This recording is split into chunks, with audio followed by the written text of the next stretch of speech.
بسم اللہ الرحمن الرحیم۔ السلام علیکم ورحمۃ اللہ وبرکاتہ۔ عزیزان محترم، آج کی اس ویڈیو کے اندر آپ کو ایک وظیفہ بتایا جا رہا ہے۔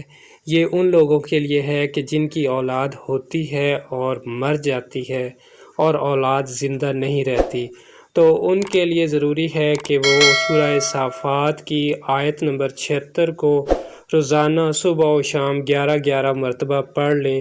انشاءاللہ بہت فائدہ ہوگا اور اولاد کو اللہ تعالیٰ زندگی نصیب فرمائے گا۔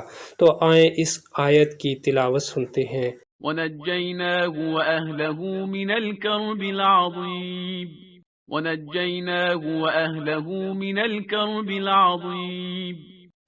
تو عزیز دوستو، جس وقت اللہ تعالیٰ آپ کو اولاد کی دولت نصیب فرمائے تو اس وقت سے آپ نے اس آیت کریمہ کی تلاوت صبح و شام 11 مرتبہ شروع کر دینی ہے اور اس وقت تک جاری رکھنی ہے جب تک آپ اپنی مراد کو پہنچ جائیں۔